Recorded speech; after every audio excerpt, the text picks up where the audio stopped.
अस्सलाम वालेकुम नाज़रीन, मैं हूं आपका होस्ट सैयद अदनान ज़ैदी और आप देख रहे हैं ब्रेकिंग न्यूज़ ऑनलाइन पाकिस्तान। आज हम आपके लिए ला रहे हैं एक ज़बरदस्त किस्म की स्टोरी। कानून सब के लिए बराबर होना चाहिए। नाज़रीन, हमारे मुआशरे के वो नासूर, वो अफराद जो कानून को अपनी रखेल समझते हैं, जो पैसे के ज़ोर पे कुछ भी कर गुजरने को आसान समझते हैं, हम डालेंगे उनके रास्ते में रुकावट और हम दिखाएंगे आपको कि हमने अपने स्टोरी के ज़रिए कानून की पासदारी करवाई कि किस तरह से पैसा की ताकत रखने वाले लोग कानून को अपनी रखेल बनाना चाहते हैं, किस तरह से ब्लैकमेल करते हैं, किस तरह से वो कानून को गलत तरीके से कानून का इस्तेमाल करना चाहते हैं और कैसे वो हुकाम बाला की हिदायत का मजाक उड़ाते हैं और उनके नोटिफिकेशन को हवा में उड़ाते हैं। हमारे साथ जुड़े रहिएगा, बहुत ही मज़ेदार स्टोरी आज की हमारी। और हमने तय किया है कि शहर भुआना के मसाइल पे हम करेंगे स्टोरीज़। हम आपके मसाइल को लाएंगे कैमरा की स्क्रीन पे, हुकाम बाला के सामने, सियासी नुमाइंदों के सामने। हम बदलेंगे भुआना तो बदलेगा भुआना। इस चैनल को सब्सक्राइब कीजिए, इसके बेल आइकन को प्रेस कीजिए, वीडियो को लाइक और शेयर कीजिए और हमें सपोर्ट कीजिए। हमारे साथ रहिएगा, चलते हैं वीडियो की जानिब। ਤੁਸੀਂ ਇਹ ਦੱਸੋ ਵੀ ਸਿਟੀ ਦੇ ਵਿੱਚ ਹੈਵੀ ਟ੍ਰੈਫਿਕ ਅਲਾਉ ਨਹੀਂ ਹੈ ਦਿਨ ਦੇ ਵਿੱਚ। ਜਦ ਤੁਸੀਂ ਗੱਡੀ ਤੁਹਾਡੀ ਦੁਕਾਨ ਅੱਗੇ ਲੱਗੀ ਹੋਈ ਆ ਜੀ, ਦਿਨ ਦੇ ਵਿੱਚ ਲੱਗੀ ਹੋਈ ਆ ਗੱਡੀ। ਮੈਨੂੰ ਸਿਰ ਸਵਾਲ ਦਾ ਜਵਾਬ ਦੇਣਾ ਸਰ, ਚੁੱਪ ਕਰੋ ਜੀ। ਮੈਂ शाह जी लगी हुई दुकान ते गड्डी रोड ਦਿਨ ਦੇ नहीं ਵਿੱਚ ਲੱਗੀ ਹੋਈ ਰੋਡ दिन ते लगी हुई जी। ਬਾਈਪਾਸ ਕਰਕੇ ਸ਼ਹਿਰ ਗਈ ਗੱਡੀ। ये रात दी गई हुई है जी, ਬਾਈਜਾਨ ਰਾਤ ਦੀ ਗਈ ये ਹੈ। रात दी गई हुई है। बारिश हो रही है रात दी। ਦਿਨ ਦੇ ਵਿੱਚ ਰਾਤ ਦੀ ਕੋਈ ਬਾਰਿਸ਼ ਨਹੀਂ ਹੋ ਰਹੀ। ਦਿਨ ਦੇ ਵਿੱਚ ਵਾਇਲੇਸ਼ਨ ਕੀਤੀ ਤੁਸੀਂ। ਸ਼ਹਿਰ ਵਿੱਚ ਗੱਡੀ ਕਿਉਂ ਗਈ ਹੈ ਦਿਨ? ਹੈਵੀ ਟ੍ਰੈਫਿਕ ਗਈ ਹੈ ਸ਼ਹਿਰ। यार रात दी आज ਅੱਛਾ, चली ਦੂਸਰਾ ਤੁਸੀਂ ਕਹਿ ਰਹੇ ਹੋ ਕਿ ਤੁਸੀਂ ਰਿਸ਼ਵਤ ਦਿੰਦੇ ਹੋ। ਤੁਸੀਂ ਕਹਿ ਰਹੇ ਹੋ ਮੈਂ ਮਾਨਨਾ ਰਿਸ਼ਵਤ मैं ਇਹਦੇ ਕੋਲ 5 ਲੱਖ ਖਾਦ ਦਾ ਲੈਣਾ ਹੈ। ਖਾਦ ਤਾਂ ਤੁਹਾਡਾ ਦੁਕਾਨਦਾਰੀ ਹੈ ਨਾ ਜੀ, ਦੁਕਾਨਦਾਰੀ ਹੈ। ਇੱਕ लेकिन ਸੈਕਿੰਡ पैसे मंगिए तो आ हालत होंदी ਸਾਡੇ ਨਾਲ। ਸਰ, ਖਾਦ ਦੁਕਾਨਦਾਰੀ ਮੈਂ ਸਿਰਫ ਤੁਹਾਡੇ ਕੋਲ ਮੌਕਫ ਲੈ ਰਿਹਾ। ਤੁਸੀਂ ਰਿਸ਼ਵਤ ਕਿਹਨੂੰ ਦਿੰਦਾ ਆ? ਰਿਸ਼ਵਤ ਮੈਂ 5 ਲੱਖ ਰੁਪਇਆ ਆਪਣੀ ਖਾਦ ਭਾਈ ਦਾ ਤੁਸੀਂ ਮੰਗਿਆ। ਹੁਣੇ ਆਖਿਆ ਕਿ ਮੈਂ ਮਾਨਨਾ 1 ਤੋਂ 1.5 ਲੱਖ ਰਿਸ਼ਵਤ ਦੇਣਾ, ਤੁਸੀਂ ਦਿੰਦੇ ਹੋ ਰਿਸ਼ਵਤ।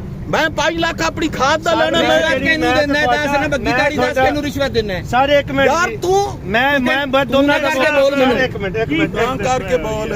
ਤੁਸੀਂ ਸ਼ਾਹ ਜੀ ਛੱਡੋ ਯਾਰ, ਉਸ ਛੱਡਣਾ ਨਹੀਂ। ਤੁਸੀਂ ਇੱਥੇ ਪਬਲਿਕ ਪਲੇਸ ਤੇ ਗੱਲ ਡਰਾਮਾ ਕੀਤੀ ਹੈ। ਕੀਤਾ, ਮੈਂ ਤੇਰੇ ਹੁਣ ਨਾਲ ਗੋਲ ਪੈਰਾਂ ਤੇ ਪਾੜੇ ਦਾ ਪੂਰੇ ਕਰੋ ਪਰਚਾ ਤੁਸੀਂ। ਮੈਂ ਰਿਸ਼ਵਤ ਦੀ ਨਹੀਂ ਗੱਲ ਕੀਤੀ। ਮੈਂ ਆਪਣੀ ਯਾਰ ਮੈਂ ਨਹੀਂ ਕੀਤੀ, ਮੈਂ ਨਹੀਂ ਕੀਤੀ। ਮੇਰੇ ਕੋਲ ਰਿਕਾਰਡਿੰਗ ਚਲਾ ਤੇਰੇ ਕੋਲ ਰਿਕਾਰਡਿੰਗ ਹੈ ਤੇ ਤੂੰ ਮੇਰੇ ਕੋਲ ਤੁਹਾਡੀ ਵੀਡੀਓ ਰਿਕਾਰਡਿੰਗ ਹੈ। ਮੈਂ ਵੀਡੀਓ ਮੇਰੇ ਪੁੱਤਰ ਕੋਲੋਂ 5 ਲੱਖ ਦੀ ਖਾਦ ਲੈ ਕੇ ਆਇਆ। ਖਾਦ ਤੁਹਾਡੇ ਦੁਕਾਨਦਾਰ ਦਾ ਮਾਮਲਾ। ਦੁਕਾਨਦਾਰੀ ਦਾ ਯਾਰ ਉਧਾਰੀ ਖਾਦ ਲੈ ਕੇ ਪੈਸੇ ਮੰਗੀਏ ਤੇ ਦਿੰਦਾ ਨਹੀਂ। ਜਨਾਬ ਉਹ ਕਰੋ, ਤੁਸੀਂ ਕਿਹਾ ਮੈਂ ਰਿਸ਼ਵਤ ਦੇਣਾ। ਯਾਰ ਮੈਂ ਰਿਸ਼ਵਤ ਦੀ ਨਹੀਂ ਗੱਲ ਕਰਦਾ। ਤੂੰ ਮੇਰੇ ਕੋਲ ਰਿਕਾਰਡਿੰਗ ਹੈ, ਮੈਂ ਚਲਾਣੀ ਹੈ ਤੁਹਾਡੀ। ਯਾਰ ਚਲਾ ਦੇ, ਤੁਸੀਂ ਆਖਿਆ ਰਿਸ਼ਵਤ ਦਿੰਦੇ ਹੋ। ਇਹ ਜੀ ਮੁਆਸ਼ਰੇ ਦੇ ਉਹ ਨਾਸੂਰ ਹਨ ਜਿਹੜੇ ਰਿਸ਼ਵਤ ਦੇ ਕੇ ਜਨਾਬ ਟਰਾਲਾ 8-9 ਲੱਖ ਲੈ ਕੇ ਆਪਣੇ ਅਸਲ ਰਸੂਖ ਤੇ ਗੈਰ ਕਾਨੂੰਨੀ ਅਮਲ ਨੂੰ ਕਾਨੂੰਨੀ ਬਣਵਾਉਣ ਦੀ ਕੋਸ਼ਿਸ਼ ਕਰਦੇ ਨੇ। ਇਹਨਾਂ ਨੇ ਦਿਨ ਦੇ ਵਿੱਚ ਹੈਵੀ ਟ੍ਰੈਫਿਕ ਨੂੰ ਸ਼ਹਿਰ ਵਿੱਚ ਵਾੜਿਆ ਔਰ ਹੁਣ ਇਹ ਆਪਣੇ ਮੌਕਫ ਤੋਂ ਫਿਰ ਰਹੇ ਨੇ। ਇਹ ਆਪਣੇ ਮੌਕਫ ਤੋਂ ਫਿਰ ਰਹੇ ਨੇ ਜਨਾਬ।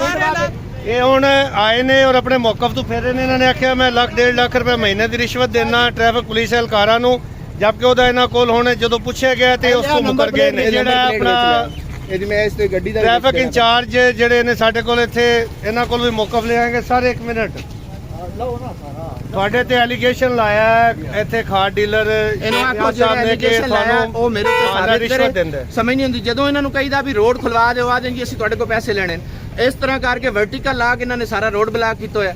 ਦਿਨ ਦੇ ਟਾਈਮ ਤੇ ਏਸੀ ਦਾ ਲੈਟਰ ਆਇਆ ਹੋਇਆ, ਅਸੀਂ ਇਹਨਾਂ ਨੂੰ ਦਿੱਤਾ ਹੋਇਆ ਵੀ ਏਸੀ ਦਾ ਲੈਟਰ ਹੈ ਤੇ ਦਿਨ ਦੇ ਟਾਈਮ ਤੁਸੀਂ ਟ੍ਰੈਫਿਕ ਨਹੀਂ ਬਾੜ। ਅਸੀਂ ਇਹਨਾਂ ਨੂੰ ਆਨੇ ਆ ਵੀ ਗੱਡੀਆਂ ਸ਼ਹਿਰ ਚ ਦਿਨ ਦੇ ਟਾਈਮ ਕੱਢ ਲਓ, ਉਦੋਂ ਬਲੈਕਮੇਲਿੰਗ ਤੇ ਆ ਜਾਂਦੇ ਨੇ, ਬਲੈਕਮੇਲ ਕਰਦੇ ਨੇ ਸਾਨੂੰ। ਠੀਕ ਹੋ ਗਿਆ, ਤੁਹਾਡਾ ਮੌਕਫ ਆ ਗਿਆ। ਅਸੀਂ ਇਨਸ਼ਾਅੱਲਾ ਇਸ ਦੇ ਉੱਤੇ ਪੂਰੀ ਗੱਲ ਕਰਾਂਗੇ ਕਿ ਸਾਡੇ ਕਾਨੂੰਨ ਦੀ ਅਮਲਦਾਰੀ ਕਿਉਂ ਨਹੀਂ ਹੁੰਦੀ। ਸਾਡੀ ਮੋਟੀ ਮਛਲੀਆਂ ਜਿਹੜੀ ਹੈ ਵੱਡੇ ਤਾਜਰ ਲੋਕ ਨੇ, ਇਹ ਜਦੋਂ ਕਾਨੂੰਨ ਨੂੰ ਸਬੋਤਾਜ ਕਰਦੇ ਨੇ, ਆਮ ਆਦਮੀ ਦੇ ਉੱਤੇ ਕਾਨੂੰਨ ਲਾਗੂ ਹੁੰਦਾ ਹੈ ਔਰ ਇਹਨਾਂ ਤਾਜਰਾਂ ਦੇ ਉੱਤੇ ਕਾਨੂੰਨ ਲਾਗੂ ਨਹੀਂ ਹੁੰਦਾ।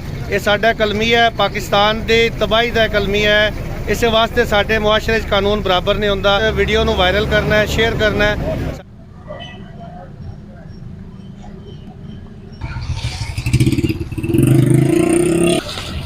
अस्सलाम वालेकुम जनाब, मैं ਤੁਹਾਡਾ ਹੋਸਟ ਸੈयद ਅਦਨਾਨ ਜ਼ੈਦੀ। ਤੁਸੀਂ ਦੇਖ ਰਹੇ ਹੋ ਬ੍ਰੇਕਿੰਗ ਨਿਊਜ਼ ਆਨਲਾਈਨ ਪਾਕਿਸਤਾਨ। ਅੱਜ ਅਸੀਂ ਹਾਈਲਾਈਟ ਕਰਨ ਜਾ ਰਹੇ ਹਾਂ ਕਿ ਡੀਸੀ ਚਨਿਓਟ ਦੇ ਅਹਿਕਾਮਾਤ ਦੀ ਖੁੱਲ੍ਹੇਆਮ ਖਿਲਾਫਵਰਜ਼ੀ ਹੋ ਰਹੀ ਹੈ। ਡੀਸੀ ਚਨਿਓਟ ਨੇ ਬਾਕਾਇਦਾ ਇਹ ਨੋਟੀਫਿਕੇਸ਼ਨ ਜਾਰੀ ਕੀਤਾ ਹੈ ਕਿ ਦਿਨ ਦੇ ਔਕਾਤ ਵਿੱਚ ਹੈਵੀ ਟ੍ਰੈਫਿਕ ਸ਼ਹਿਰ ਦੇ ਅੰਦਰ ਦਾਖਲ ਨਾ ਹੋਵੇ। ਉਹਦੀ ਰੀਜ਼ਨ ਇਹ ਸੀ ਕਿ ਆਵਾਮ ਨੇ ਮੁਤਾਲਬਾ ਕੀਤਾ ਹੈ ਕਿ ਸਕੂਲ ਦੇ ਬੱਚਿਆਂ ਦੇ ਰਕਸ਼ੇ, ਸਕੂਲ ਦੇ ਬੱਚਿਆਂ ਦਾ ਰਸ਼ ਹੁੰਦਾ ਹੈ हैवी ट्रैफिक नाल हादसात का शदीद खतरा होंदा है। वेख सकते हो मेरे अकब कि दिन दिहाड़े शहर दे विच खाद अनलोड करने वास्ते ट्रक मौजूद है ते पुछांगे ट्रक वाले कि किस दी खाद लैके आए थे। उस तो बाद असी बुलावांगे अपना पुलिस वाले नूं। अस्सलाम वालेकुम, की नाम है अपना जी? हसन जी मेरा। ए खाद किस दी लैके आए हो? मुमताज थले आ जाओ ना, 2 मिनट गल कर लो। ਇਹ ਤੁਹਾਨੂੰ नहीं पता भी दिन दे विच हैवी ट्रैफिक ਦਾ ਦਾਖਲਾ ਸ਼ਹਿਰ ਵਿੱਚ ਮਨਾ ਹੈ। ਇਹ ਫਿਰ ਟਰੱਕ ਸ਼ਹਿਰ ਵਿੱਚ ਕਿਉਂ ਆਇਆ ਹੈ ਔਰ ਖਾਸ ਕਰ ਉਹ ਵੀ ਛੁੱਟੀ ਦੇ ਟਾਈਮ ਤੇ ਕਿਉਂ ਆਇਆ? ਸਕੂਲ ਦੀ ਛੁੱਟੀ ਦਾ ਟਾਈਮ ਹੋ ਗਿਆ, ਇਹਨੂੰ ਪਤਾ ਲੱਗਾ। ਇਹ ਕਿਹਦੀ ਖਾਦ ਲੋਡ ਕੀਤੀ ਤੁਸੀਂ? ਇਹ ਮੁਮਤਾਜ਼ ਦੀ ਤੇ ਰਾਤ ਦੇ ਆ ਕੇ ਖੜੇ ਆ। शेख मुमताज खाद डीलर ਦੀ ਖਾਦ ਲੋਡ ਕੀਤੀ ਹੈ। ਹਾਂਜੀ ਰਾਤ ਦੇ ਖੜੇ ਹੋ, ਅੱਧਾ ਦਿਨ ਗੁਜ਼ਰ ਗਿਆ, ਤੁਹਾਡੇ ਕੋਲ ਖਾਦ ਅਨਲੋਡ ਨਹੀਂ ਹੋਈ। ਹਾਂ ਹੋਰ ਪੱਲੇਦਾਰ ਆ ਜੀ। ਤੁਹਾਨੂੰ ਨਹੀਂ ਪਤਾ ਵੀ ਦਿਨ ਦੇ ਟਾਈਮ ਹੈਵੀ ਟ੍ਰੈਫਿਕ ਦਾ ਦਾਖਲਾ ਮਨਾ ਹੈ ਸ਼ਹਿਰ ਦੇ ਵਿੱਚ? ਥੋੜੀ ਸਾਈਡ ਤੇ ਨਹੀਂ, ਸ਼ਹਿਰ ਦੇ ਅੰਦਰ ਖਲੋਤੋ, ਸਾਈਡ ਕੀ ਹੈ? ਇਹ ਜੀ ਮੇਰੇ ਪਿੱਛੇ ਬੱਚਿਆਂ ਦਾ ਹਾਈ ਸਕੂਲ ਹੈ, ਬੱਚਿਆਂ ਦਾ ਪ੍ਰਾਇਮਰੀ ਸਕੂਲ ਹੈ ਔਰ ਇਹ ਬੱਚੇ ਸਾਹਮਣੇ ਜਾਂਦੇ ਨਜ਼ਰ ਆ ਰਹੇ ਤੁਹਾਨੂੰ। ਇਹ ਕਹਿ ਰਹੇ ਨੇ ਮੈਂ ਸਾਈਡ ਤੇ ਖਲੋਤਾ। ਇਹ ਹੁਣੇ ਉਹ ਸਾਹਮਣੇ ਬੈਕ ਸਾਈਡ ਤੇ ਰਕਸ਼ੇ ਲੱਗੇ ਨੇ ਜਿਹੜੇ ਬੱਚਿਆਂ ਨੂੰ ਲੈ ਕੇ ਤੋਂ ਉਹਨਾਂ ਨੇ ਗੁਜ਼ਰਨਾ ਹੈ ਔਰ ਇਹ ਹੈਵੀ ਟ੍ਰੈਫਿਕ ਹਾਦਸਾਤ ਦਾ ਸਬਬ ਬਣਦੀ ਹੈ। ਡੀਸੀ ਦੇ ਅਹਿਕਾਮਾਤ ਦੀ ਖੁੱਲੀ ਖਿਲਾਫਵਰਜ਼ੀ ਹੋ ਰਹੀ ਹੈ ਬੁਆਣਾ ਸ਼ਹਿਰ ਦੇ ਅੰਦਰ। ਇਹ ਟਰੱਕ ਡਰਾਈਵਰ ਸਾਡੇ ਨਾਲ ਮੌਜੂਦ ਨੇ ਜਿਹੜੇ ਦੱਸ ਰਹੇ ਨੇ ਕਿ ਸ਼ੇਖ ਮੁਮਤਾਜ਼ ਦੀ ਖਾਦ ਅਸੀਂ ਤੁਹਾਨੂੰ ਵਿਖਾ ਚੁੱਕੇ ਹਾਂ।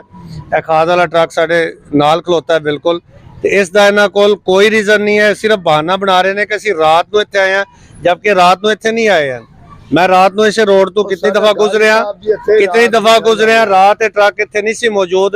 बिल्कुल जिहड़ा ना द्रोह गोई ना काम लै रहे ने बाकायदा। ये बदमाशी इनू आख्या जाए या माफिया गर्दी आख्या जाए कि साडे इत्थे कानून गरीब वास्ते हो रहे, अमीर वास्ते हो रहे।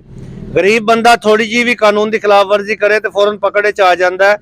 चूंकि खाद जिहड़ी है वो साडे ताजरान दी है, जनाब मेन ताजर साहिबान ने ਉਹਨਾਂ ਦੀ ਖਾਦ ਇਸ ਵਾਸਤੇ ਦੇ ਉੱਤੇ ਕੋਈ ਬੋਲਣ ਵਾਸਤੇ ਤਿਆਰ ਨਹੀਂ ਹੈ। ਅਸੀਂ ਇਹ ਇੰਤਜ਼ਾਮੀਆਂ ਨੂੰ ਵਿਖਾ ਰਹੇ ਹਾਂ ਬਕਾਇਦਾ ਪ੍ਰੂਫ ਦੇ ਨਾਲ ਕਿ ਇਸ ਟਾਈਮ ਦਿਨ ਜਿਹੜਾ ਹੈ ਤਕਰੀਬਨ ਛੁੱਟੀ ਦਾ ਟਾਈਮ ਹੋ ਚੁੱਕਾ ਹੈ। ਰਕਸ਼ੇ ਮੇਰੇ ਬੈਕ ਸਾਈਡ ਤੇ ਜਾ ਰਹੇ ਨੇ ਬੱਚਿਆਂ ਨੂੰ ਲੈਣ ਵਾਸਤੇ।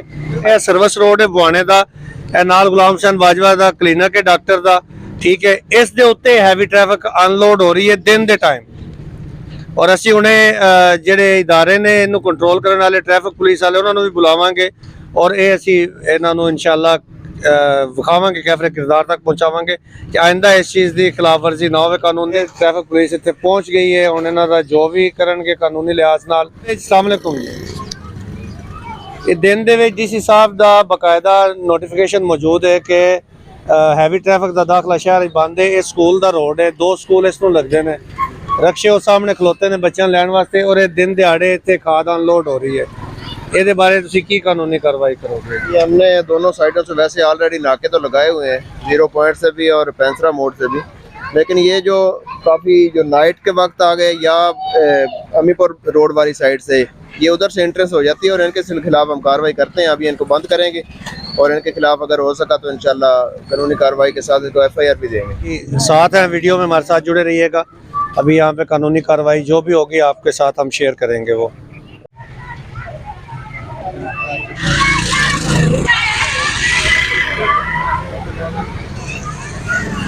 ये देखें कि ये स्कूल के बच्चे अभी छुट्टी हो चुकी है और इसी रास्ते से स्कूल के बच्चे पैदल भी और रिक्शों पे भी आ जा रहे हैं और ये इनकी वजह से किसी भी हादसे का जो है ना वो मूजब बन सकती है हैवी ट्रैफिक।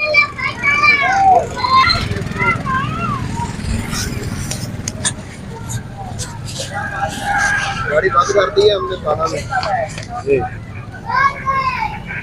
इसको थाना में बंद कर दी है। अगेंस्ट कार्रवाई करके इम्पाउंडेड एरिया में ये आए थे तो 750 फाइन करके उसके साथ हमने इसको बंद कर दिया और नेक्स्ट इंशाल्लाह इलाके को मज़ीद हम अटैक कर देंगे। जी बेहतर हो गया। ये गाड़ी अब बंद हो चुकी है। इंस्पेक्टर साहब के FIR भी देंगे ताकि आइंदा ये वायलेशन ना हो। ये देखें आप रक्शे कितनी मुश्किल से ये रोड ब्लॉक करके खड़ी है।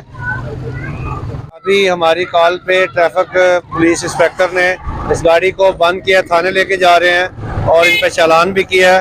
तो हमारे साथ जुड़े रहिए। और जी इस वक्त मैं मौजूद हूँ असिस्टेंट कमिश्नर भुआना महताब अहमद खान बलोच के पास और हम इनसे एक तो इन्हें अप्रिशिएट करने आए हैं कि इनके एडमिनिस्ट्रेशन के अंदर जो ट्रैफिक पुलिस का अमला है वो बहुत मुस्तैद होकर चाको चौबंद होकर एज़ पर लॉ काम कर रहा है। और आज जो शहर में हैवी ट्रैफिक वाला मामला था, 2 गाड़ियों को इन्होंने बंद भी किया है और अभी उस पर FIR देने जा रहे हैं। इस हवाले से मैं इनका मौक़िफ़ भी लूँगा और इन्हें अप्रिशिएट भी करता हूँ। जी बताइएगा, आज की जो कार्रवाई हुई है हैवी ट्रैफिक के ऊपर, DC चिन्योट के हुक्म पे जो एक नोटिफिकेशन जारी हुआ है उस पर एज़ पर लॉ कार्रवाई, उसके बारे में आप क्या कहेंगे? इसके आगे क्या करने जा रहे हैं? जी बिस्मिल्लाहिर्रहमानिर्रहीम। जैसा कि आपको पता है कि शहर के अंदर सुबह किस टाइम से लेकर शाम तक हैवी ट्रैफिक बना है, तो उसके मुताबिक ट्रैफिक पुलिस ने अपनी कार्रवाई की है, तो जो मुताबिक कानून ज़ाब्ते के है। यानी आप अपने मुलाजमीन को oblige, अपने जूनियर्स को oblige करेंगे, हम ये तवक्को रखते हैं आपसे। बिल्कुल, मेरा सपोर्ट अपने यूनिफॉर्म वालों के साथ भी है और बगैर यूनिफॉर्म के जो सरकारी मुलाजिम जो अपनी सरकार की उसमें हदूद में रहते हुए कार्रवाई करेंगे, हम उसको सपोर्ट करेंगे। जी बिल्कुल।